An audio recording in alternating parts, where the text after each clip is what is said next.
Te doy la bienvenida a La Palabra Locura, un podcast de relatos contados de viva voz. Palabra de Mar del Rey.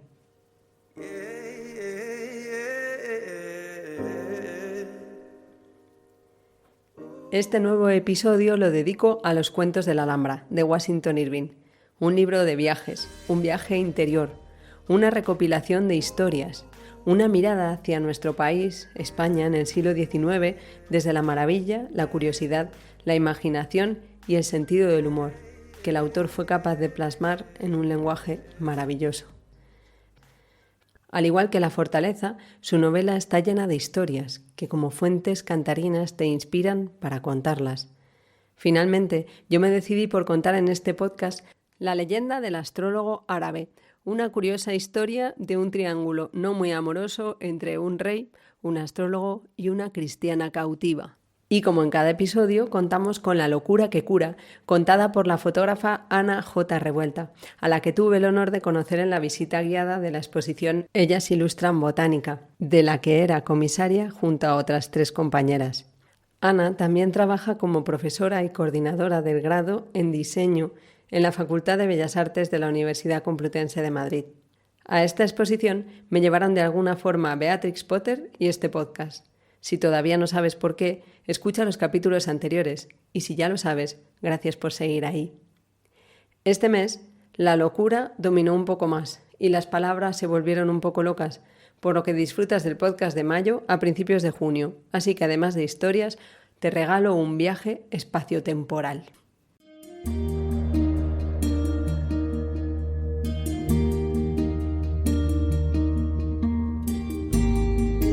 La inspiración.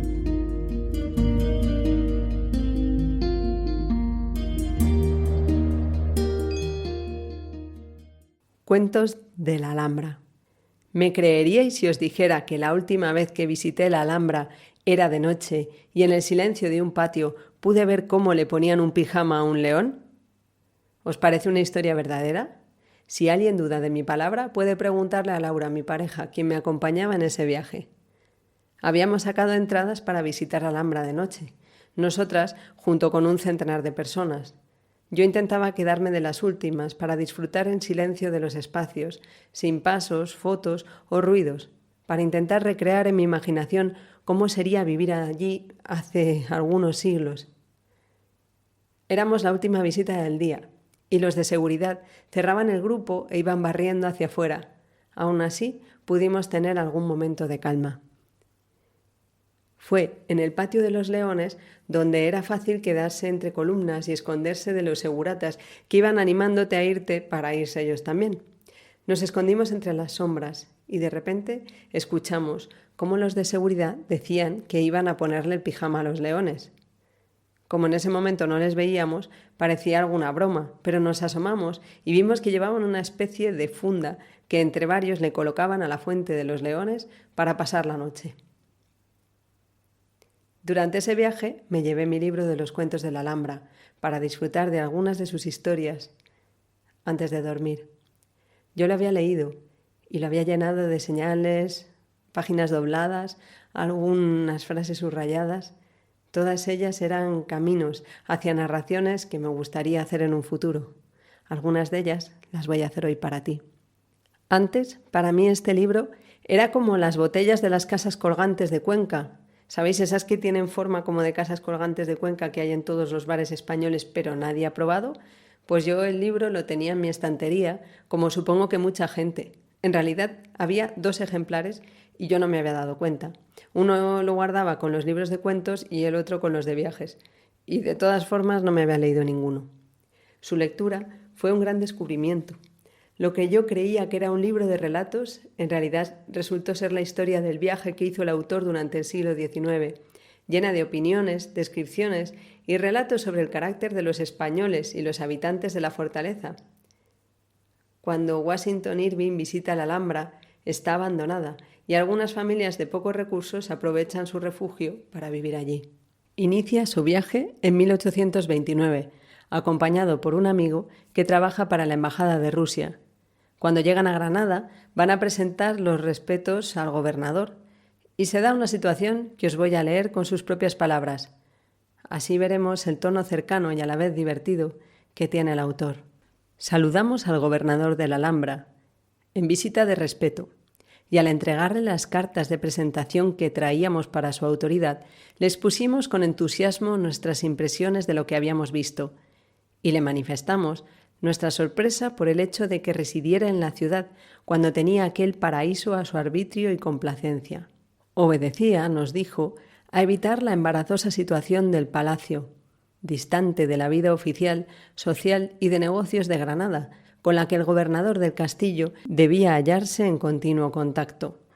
Pero si ustedes, señores, consideran la Alhambra residencia apetecible, mis habitaciones en el palacio están abiertas a su disposición y a su servicio, terminó sonriendo con amabilidad.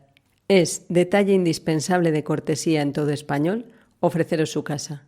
Esta casa se halla siempre a disposición de usted, y como la casa, cualquier cosa que admiréis o alabéis, pero es igualmente cortés no aceptar la oferta, por lo cual nos reducimos a agradecer la galantería en términos muy ceremoniosos. Nos equivocamos en esta ocasión al interpretar de ese modo la oferta. El gobernador la había hecho con verdadero deseo de que la aceptáramos y casi se molesta por nuestra negativa. He adaptado un poquito este texto para poderlo leer y a mí me parece que es una buena introducción para ver el carácter de Washington Irving y cómo nos cuenta esta aventura en primera persona. También para mí es una aventura comentar algunos de los libros que me gustan y me lleva a investigar sobre ellos para aprender un poco más y compartirlo con quien me escucha. Esta vez he encontrado un artículo de Cándido Pérez Gallego que se llama Washington Irving y el hechizo español, que me ha llevado a conocerlo un poco más. El autor recoge una cinta de Irving donde dice que no se puede escribir de memoria, que el escritor debe ir al lugar de los hechos. Los datos exóticos tienen que ser transcritos con la más absoluta fidelidad. Esto a mí me recuerda a una escena creo que es de Spider-Man, donde el jefe del fotógrafo le dice que tiene que llevar siempre su cámara de fotos encima, ¿no? Y yo como escritora siempre me gusta llevar un bloc de notas para no perder ningún dato. y este estar en el lugar de los hechos de Irving, pues me resuena. Continúa diciendo Cándido Pérez que el diplomático del siglo XIX, que es Irving, tiene una bella ceremonia de éxtasis ante lo perdido, ante ese maravilloso palacio nazarí. Esta es la historia, y para Irving también es su propia biografía. Irving en algún momento dirá que se considera el único monarca de este reino sombrío. Hablábamos antes de los habitantes de la fortaleza. Vivir en la Alhambra lleva al autor a entrar en contacto con ellos, como Mateo Jiménez, que será su guía, y le regalará ese término de hijo de la Alhambra, ya que desde los tiempos de la conquista su familia había vivido allí, o doña Antonia, esa misteriosa viejecita que debió poseer algún filtro hechizado, aunque sea para los amores, porque a pesar de ser muy fea, casi enana y pobre al extremo, tuvo 5 maridos y medio. Y digo yo, ¿cómo puedes tener medio marido? Pues parece que los maridos fueron muriendo uno tras otro, y el medio fue un novio que antes de casarse, pues también se le murió. Vuelvo a un fragmento para ver a través de los ojos de Irving a los magníficos hijos de la Alhambra. Hay 2 clases de seres humanos para quienes la vida resulta una larga y continua vacación, los muy ricos y los muy pobres. Estos, porque careciendo de todo, nunca tienen nada que hacer. Aquellos, porque todo lo poseen y nada necesitan. Pero nadie hay en el mundo que atienda mejor que la pobretería en España el arte de no hacer nada y de vivir de nada. El clima del país contribuye con la mitad. El temperamento de las gentes aporta la otra mitad. Dad, en efecto, a un español la sombra en verano, el sol en invierno, un trozo de pan, ajos, aceite y garbanzos, una vieja capa y una guitarra, aunque no sea propia, los sones de la guitarra y que ruede el mundo como quiera, hablarle de estrechez. Para él no es desgracia, la soporta en sus hombros sin encogerse, lo mismo que cuando cuelga de ellas la raída capa. El español es siempre un hidalgo, aun en hambre y en harapos. Los hijos de la Alhambra son modelo perfecto de esta filosofía práctica. De igual manera que los moros se imaginaran que aquí estuvo el paraíso celestial, a veces me siento inclinado a creer que aún alumbran sobre esta miserable comunidad los destellos de la Edad Dorada. Nada poseen y nada les importa, y aunque nada trabajan durante la semana, se da la paradoja de que descansan el domingo, lo mismo que el artesano más afanoso, y descansan también los días de solemnidades, que la Iglesia señala a los católicos como fiestas de guardar.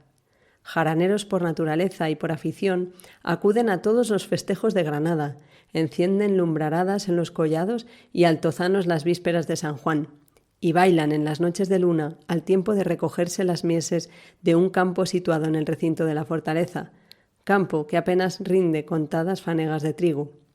Iba a recortar un poquito esta cita, pero no he podido evitar leerla entera. Y continúa, y os lo voy a seguir leyendo porque me encanta. Viene uno de los momentos de las imágenes poéticas y probablemente ciertas que me atraparon al inicio de esta novela. Allá vamos, seguimos. Antes de poner punto y final a estas curiosas particularidades, mencionaré una de las diversiones que más han llamado mi atención. Muchas veces había observado un hombre elevado sobre el remate de una de las torres. Maniobraba con 2 o 3 cañas de pescar, como si tratara de clavar los arpones en el aire. Perplejo me dejaban estas evoluciones, aumentando mi sorpresa al ver que no estaba solo en esta tarea el pescador aéreo, sino que en diferentes partes de los bastiones se empeñaban otros en el mismo afán. Mateo Jiménez me resolvió el misterio. La magnífica, envidiable situación de esta fortaleza la han convertido, como el castillo de Macbeth en Escocia, en nido prolífico de golondrinas y vencejos, que revolotean a centenares, proporcionando júbilo a los niños que salen de la escuela. Cazar estos pájaros en sus vertiginosos giros, con ganchos que ofrecen moscas como cebos, constituye uno de los deportes favoritos por los hijos de la Alhambra, que en su ocio sin fin de haraganes consumados han inventado el arte de pescar en el firmamento. Esta imagen de los pescadores aéreos me atrapó a mí también y me llevó a seguir página tras página conociendo este libro, que está lleno de recovecos como el lugar que lo inspira. Uno de ellos tiene que ver con el terror. ¿Sabías que Washington Irving es también el autor de la leyenda de Sleepy Hollow? Debió ser un hombre apasionado, buscador de emociones, y no contento con quedarse a vivir en la casa del gobernador en la Alhambra, decide trasladarse a los salones moriscos, el ala que él dice es el ala encantada del castillo, para descubrir sus misterios. Y por eso se plantea volver por la noche, y finalmente se decide a trasladarse para vivir en esas habitaciones. En su primera noche, en esas estancias vacías, el autor romántico no busca dormir tranquilo, todo lo contrario, se deja llevar por cada ruido y cada sombra en un paseo. Parece tener como combustible sus propios miedos. Permíteme que te abra la puerta a ese deambular nocturno. El autor dice: cuando regresé a las habitaciones que tenían el pabellón del gobernador del castillo, todo me pareció vulgar y anodino ante lo poético de los parajes que acababa de visitar. Después de este momento de reencuentro con las habitaciones donde vivía, va a hablar con la señora Antonia, quien le ha alojado y se ha encargado de todos los muebles y de sus comodidades, para pedirle que le trasladen a esos otros salones moriscos que no tienen ni puertas ni ventanas. Y aunque se sorprenden e intentan convencerle de que no lo haga, el autor insiste hasta que termina alojándose allí. Y continúo con su primera noche. La primera noche que pasé en esas habitaciones se me presentó preñada de temores. No creo que me afectara tanto la aprensión de los peligros exteriores como aquel lugar, con los extraños recuerdos que envuelve. Toda la familia me escoltó a mi nueva casa en el palacio y se despidió como si me viera envuelto en peligrosa aventura. Y cuando sus pasos, perdidos ya a lo lejos de las amplias antecámaras y galerías, me hicieron dar la vuelta a la llave, me acordé de los cuentos de duendes y espíritus malignos que suponen solo y abandonado al héroe de una aventura espectral. Iba sobrecogiéndome vago e indescriptible terror. Hubiese querido atribuirlo a las historias de ladrones y secuestradores que habían sido precisamente este día motivo de conversación de la tertulia de doña Antonia. Pero era algo más absurdo, más irreal. Revivían en mí las supersticiones que alientan los cuentos de la niñez y ejercían influencia en mi imaginación.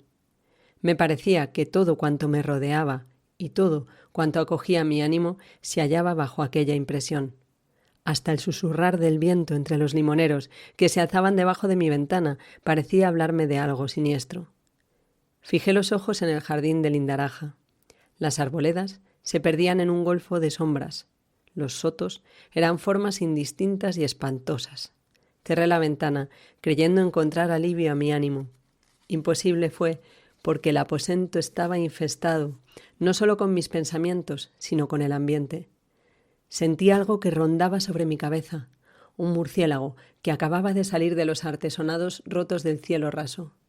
Volaba rápidamente en torno de mi lámpara solitaria y me parecía que cuando el aciago animalejo casi azotaba mi cara con sus alas, las grotescas caretas talladas en el alto relieve en el cedro del techo me hacían muecas y se reían y se mofaban de mí. Me repuse y casi burlándome de mi debilidad, resolví hacer frente a la ocasión, alentando el verdadero espíritu del héroe de un lugar encantado. Con la lámpara en la mano, me dispuse a una excursión por los alrededores. Espero que la lectura de este fragmento inspire tu curiosidad por entrar en el libro.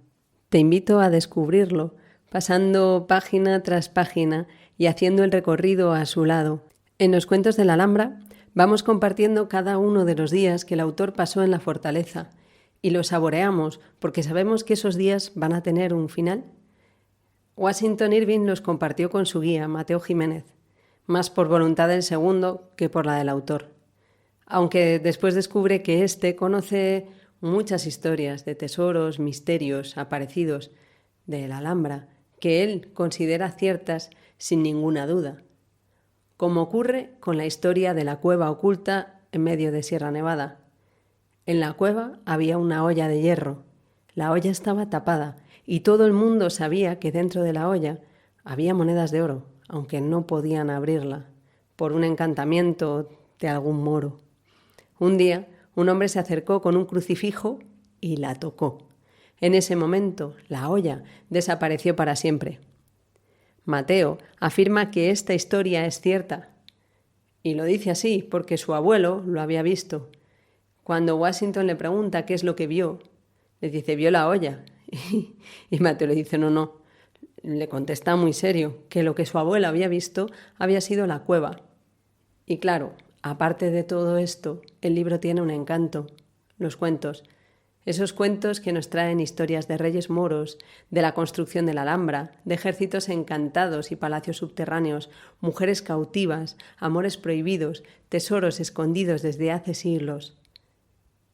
A mí me venía la imagen del moro como un otro misterioso y me preguntaba cómo habría sido cuando de repente se fueron, cuando Granada se conquistó y todas las maravillas pasaron a estar deshabitadas, o al menos perdieron su alma. Puede que entonces se quedaran los tesoros escondidos. Supongo que para quien se tuvo que ir como inmigrantes forzados, quizá esos tesoros se quedaron allí, porque hubo miles de cosas que no pudieron llevarse.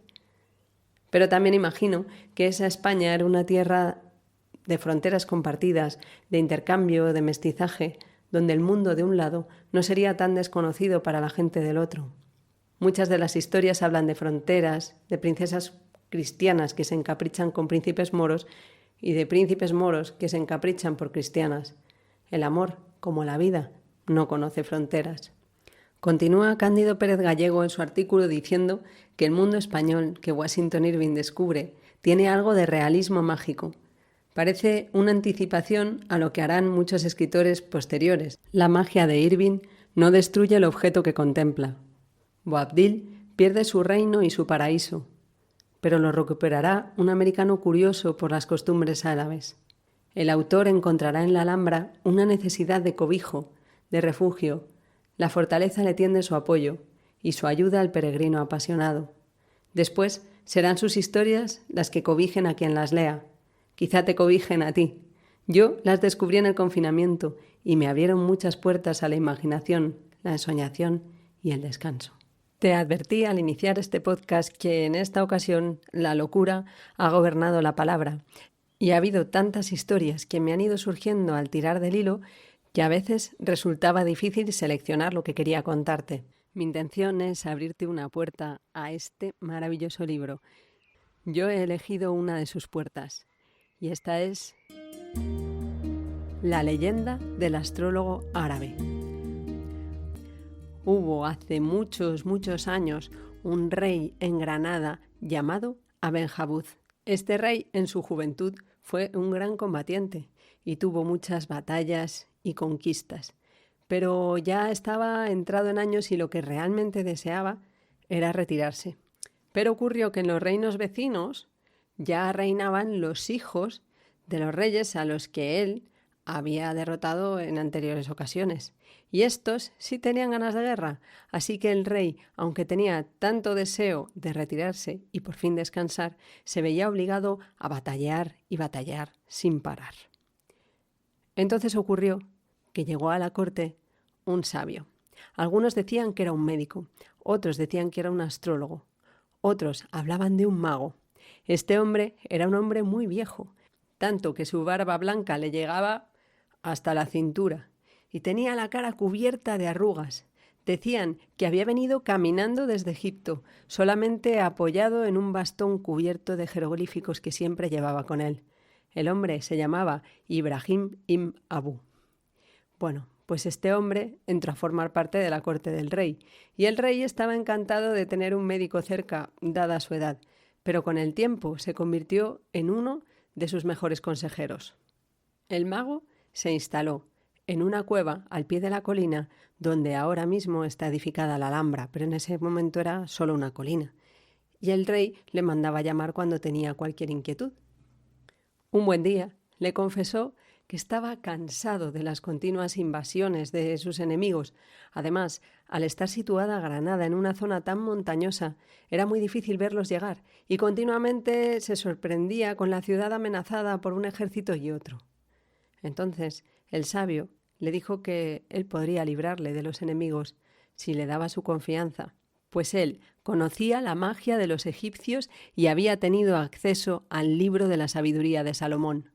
El rey aceptó la oferta y le preguntó claro que qué le pedía el sabio a cambio, y el sabio le dijo que las necesidades de un hombre de su edad eran pocas y sencillas, que simplemente necesitaría poder acondicionar un poco para su vida la cueva en la que se había refugiado, y por supuesto que el rey accedió. El sabio mandó construir una torre, una alta torre en la parte más alta del castillo que estaba en la colina del Albaicín. En la parte superior de la torre colocó una veleta. La veleta representaba a un jinete y el jinete llevaba una lanza. Cuando la torre estuvo terminada, el sabio invitó al rey para presentarle esa obra mágica. Si quieres conocerla mejor, te recomiendo que lo busques en el libro. Yo solamente te diré que la veleta, como por arte de magia, no se movía con el viento, sino que se movía cuando detectaba una invasión extranjera. Y entonces el caballo, ¡pum!, apuntaba hacia donde venía la invasión y el jinete, ¡fua!, bajaba la lanza hacia un punto. Y ahí el rey mandaba a un ejército mágico, ya te digo que el misterio está en el libro de los cuentos de la Alhambra, y se libraba así de todos sus enemigos. Mira, disfrutó tanto el rey con esto, de poderse vengar de todos esos jovencillos príncipes que le habían atacado una y otra vez, que prácticamente se pasaba el día batallando a un lado y a otro. Pero ocurrió que los vecinos, viendo que tenía esta arma mágica, pues dejaron de amenazar, y así el rey pudo de nuevo volver a su tranquilidad. Y por supuesto que el sabio recibió su recompensa. Recordáis que había pedido recordáis que había pedido adecentar un poco la cueva en la que vivía. Lo primero que le pidió al tesorero del rey fue tener algunos muebles elegantes y alfombras donde poder descansar, porque era muy viejo para que sus huesos descansasen directamente sobre la piedra. Después de esto, dijo que necesitaba un baño, pero un buen baño, un baño donde refrescarse con aceites y perfumes de toda clase. Cuando el baño estuvo construido, pidió un poco de luz, porque la luz de la cueva se le hacía demasiado oscura, y así encargó lámparas de aceite a la manera de las antiguas que había en las tumbas de Egipto.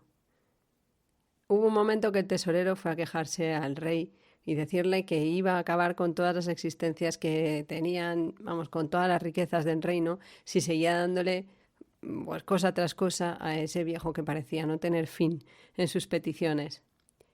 Pero el rey le tranquilizó. Todo tiene su fin, le dijo. En cuanto tenga el arreglo de sus habitaciones se tranquilizará. Y así fue, más o menos, porque cuando ya estaba la cueva preparada como un verdadero palacio, volvió a acudir el sabio a hablar con el tesorero para pedirle compañía. ¿Compañía? Sí, algunas bailarinas con las que poder disfrutar de la belleza y de las mujeres. Necesito que sean jóvenes y bellas, porque siempre es un gusto contemplar la juventud y la belleza. Y por supuesto que el tesorero tuvo que conseguir las bailarinas. ¿Recordáis que decíamos que el rey pudo conseguir la tranquilidad? Pues esta fue, al menos, durante un tiempo, hasta que de repente la veleta se movió. Pero pasó algo extraño. El caballo apuntaba a un lugar, pero la lanza continuaba su vida.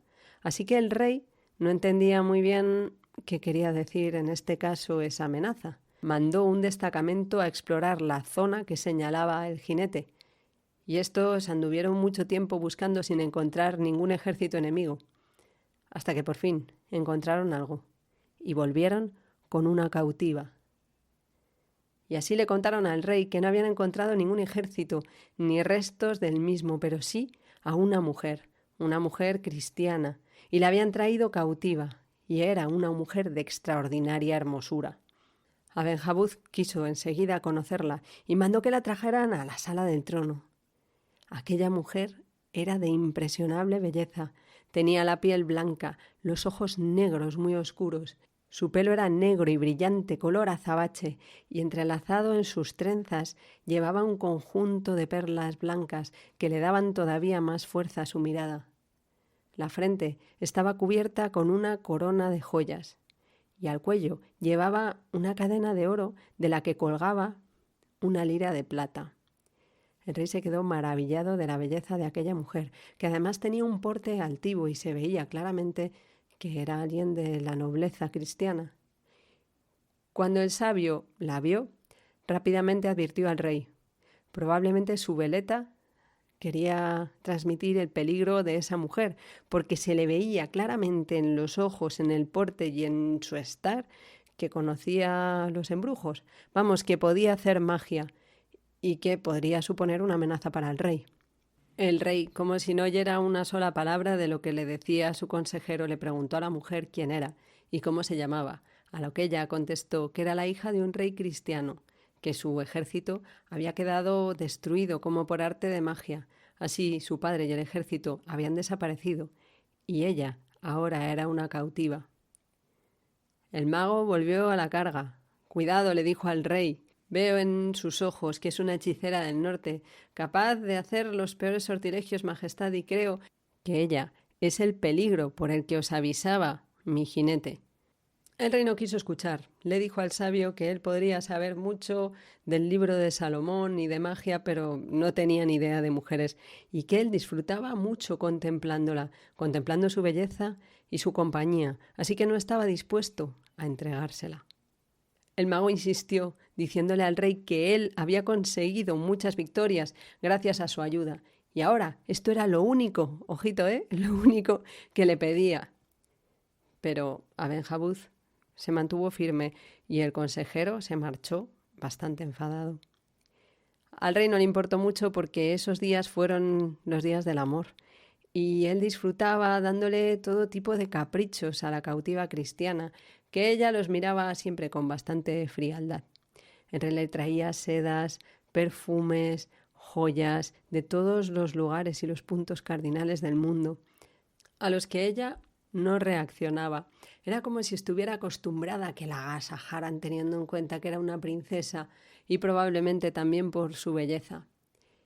El rey además organizó grandes fiestas y celebraciones en la ciudad en honor de su cautiva, que nunca llegó ni siquiera a sonreírle.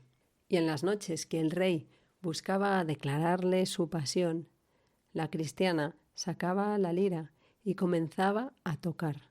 Y entonces el rey entraba en una especie de sopor que le hacía quedarse adormilado y tener unos sueños extraños, pero al mismo tiempo embriagadores, que hacían que cuando se despertara lo hiciera como si hubiera recuperado fuerzas y claramente había olvidado su pasión nocturna.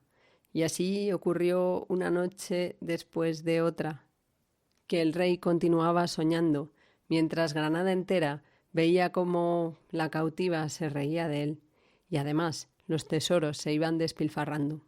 Así se fueron calentando los ánimos del pueblo, y se organizó una amenaza de la que el talismán no avisó, y puso en riesgo la vida del rey y su favorita. La amenaza despertó el espíritu guerrero del monarca, que salió acompañado de sus vigilantes y consiguió con ellos vencer a los amotinados. Aún así, el rey quedó preocupado y enseguida mandó llamar al sabio. A Ibrahim le faltó tiempo para recordarle al rey. Ya le había advertido que esa mujer era un peligro y que tenía que entregársela sin más. Pero el rey le pidió, por favor, que no le torturara con esas peticiones, que era un rey enamorado y al mismo tiempo tenía que hacerse cargo de su reino. En realidad, le confesó su verdadero deseo. A él le gustaría encontrar un retiro tranquilo, donde poder huir del mundo, de sus cuidados y de sus pesadumbres, y donde dedicar el resto de su vida a la tranquilidad y al amor. ¿Qué me daríais si yo os ofreciera ese lugar?, preguntó el sabio. Tú mismo señalarás la recompensa y la tendrás, te doy mi palabra. Ibrahim se puso manos a la obra. Cuenta en el libro Washington Irving cómo Ibrahim había conocido del secreto de unos jardines llamados los jardines de Irem. Esto os invito a que lo leáis, porque es muy bonito el camino de Ibrahim. Solo os diré que estos jardines fueron la fuente de inspiración para el sabio, que se puso, ya os he dicho, manos a la obra y mandó construir una torre. Era una torre inmensa a la que se accedía por un arco, guardado por puertas macizas de madera. La torre estaba justo en la colina donde hoy vemos la Alhambra, que todavía no se había construido.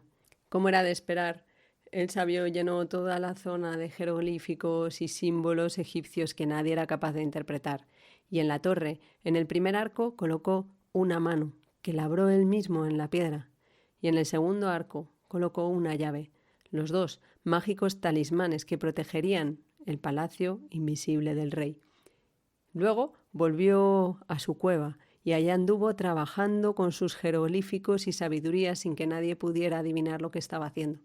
Hasta que un día, por fin, fue a ver al rey y le dijo que ya estaba todo terminado.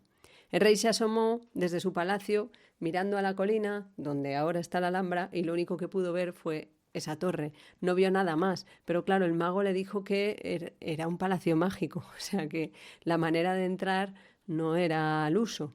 Así que ambos quedaron a la mañana siguiente en hacer la entrada por fin a ese mágico palacio invisible. Y el rey, fiel a su palabra, le preguntó al sabio que qué era lo que quería como recompensa. Entonces Ibrahim le dijo: yo soy un hombre humilde y no pido gran cosa, solo quiero que se me dé la primera cabalgadura que atraviese el arco con su carga. Y claro, el rey aceptó encantado, pensando que, oye, por fin el sabio se había moderado en sus peticiones. Aben-Jabuz no durmió esa noche de felicidad, y a la mañana siguiente reunió a unos sirvientes de confianza y al poco rato estaba el séquito organizado. A la cabeza iba el sabio, como siempre caminando con su bastón plagado de jeroglíficos. Después el rey, montado en un caballo oscuro.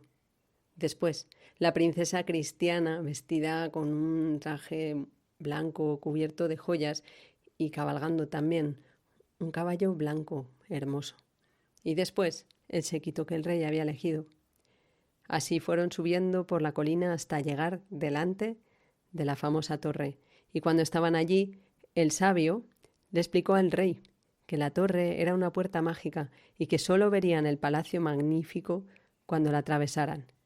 Continuó diciéndole que la mano y la llave eran poderosos talismanes que protegían la entrada de la cueva y que si la mano no llegaba a tocar la llave, estaría para siempre la muralla protegida y nadie más podría entrar en ella.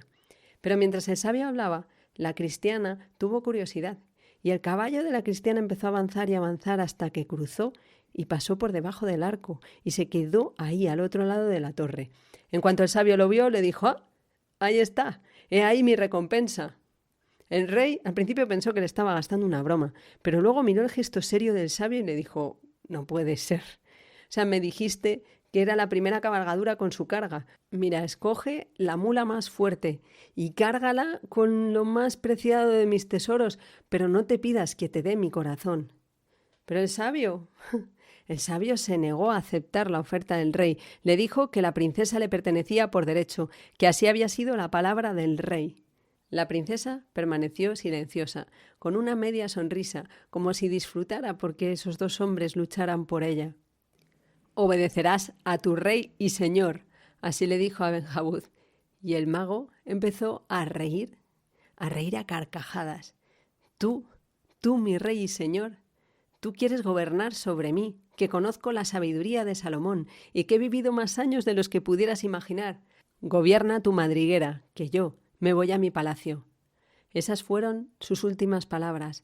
Caminó, atravesó el arco que protegía la fortaleza invisible, agarró la yegua de la cristiana y con su báculo golpeó con fuerza el suelo. La tierra se abrió y ambos se hundieron en ella, sin que quedara rastro de por dónde habían desaparecido. El rey rápidamente mandó cavar a sus hombres, y cavaron, pero la tierra estaba tan dura como la piedra, y aunque consiguieron cavar un poco, enseguida todo se volvía a cubrir, como por arte de magia. El talismán de la veleta dejó de funcionar. Bueno, hizo un último movimiento y se quedó apuntando al lugar por donde habían desaparecido el mago y la cristiana. También intentó el rey acceder por la entrada de la antigua cueva del mago, pero la puerta. También envió exploradores por toda la sierra buscando algún agujero o alguna cueva por la que poder entrar al palacio subterráneo, pero no hubo forma. Una vez un pastor fue a decirle al rey que por una grieta había visto al sabio tumbado en un diván y a la cristiana tocando la lira para él. El sabio parecía estar en un dulce sueño. El rey tampoco encontró esa grieta, pero los que sí supieron que los talismanes y la magia que le protegía habían dejado de funcionar fueron sus vecinos y empezaron de nuevo a asediarle, con batallas y guerras. Y fue así como a Ben-Jabud pasó el resto de sus días batallando, hasta que por fin murió y le enterraron.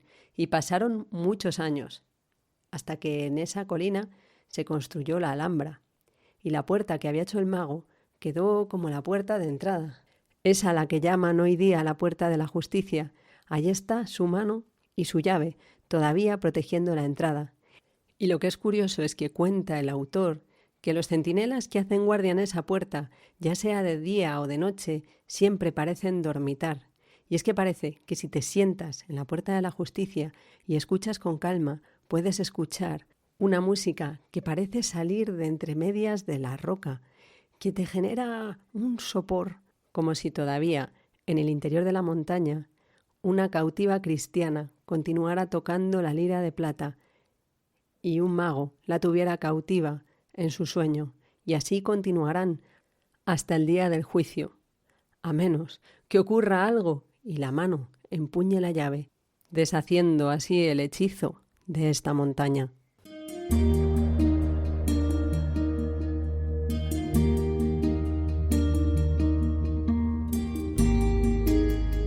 La locura que cura.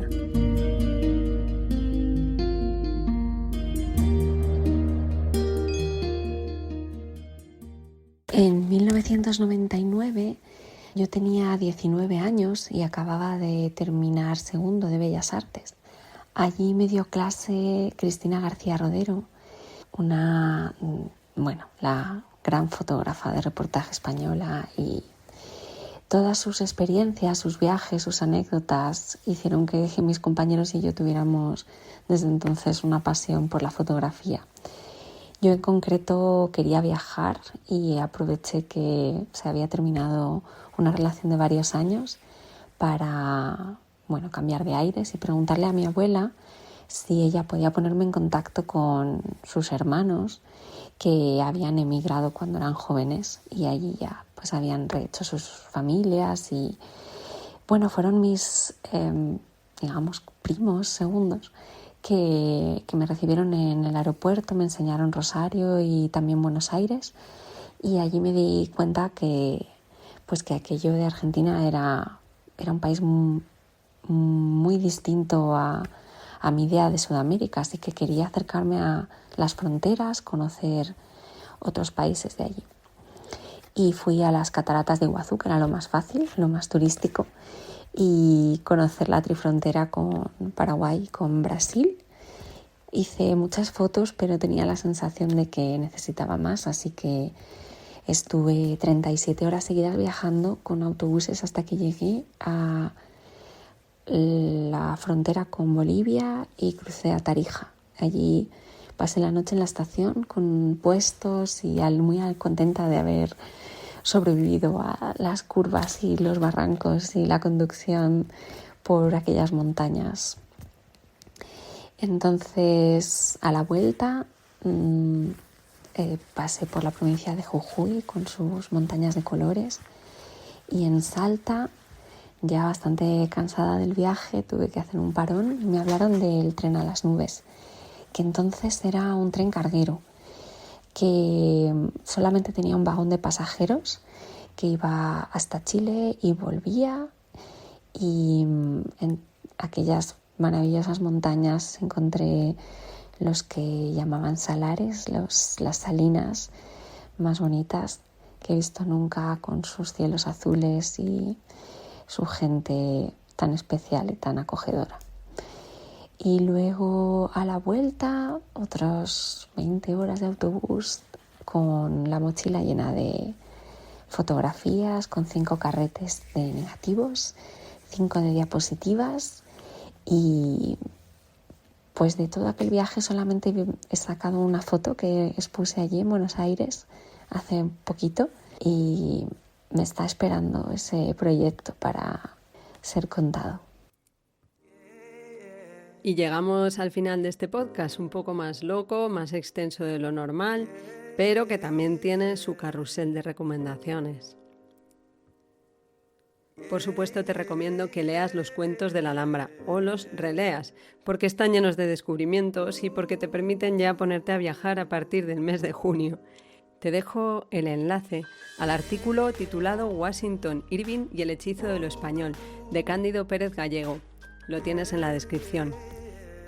Te recomiendo el libro Requiem por Granada, de Vicente Escrivá, que publicó SM en el siglo pasado. ¡Qué fuerte! Y que yo me leí en mi adolescencia y me encantó porque me mostró cómo era, con vida, el reino de Boabdil. Por supuesto, te dejo el enlace de la web de Ana J. Revuelta para que conozcas su trabajo de primera mano. Y ahora sí, llegamos al final de este podcast y me gustaría no acabar con mis palabras, sino con las de Washington Irving, esas que él escribe al final de los cuentos de la Alhambra. A mi tranquilo y feliz reinado en la Alhambra pusieron brusco término unas cartas que me llegaron, mientras permanecía entregado al lujo oriental en los frescos salones de los baños, convocándome a partir de mi paraíso musulmán para sumirme una vez más en el bullicio y ajetreo del polvoriento mundo. Bueno, espero que no tengáis mucho bullicio, que disfrutéis en este mundo veraniego, en este lado del globo. Muchas gracias por escuchar, espero que mis historias hayan despertado las tuyas. Te leo, te escucho. Y si te ha gustado, comparte este podcast. Y por último te adelanto que en el mes de junio, que en realidad es este mes, hablaremos de verdades, mentiras, la princesa prometida y la vida de Pi. Hasta pronto.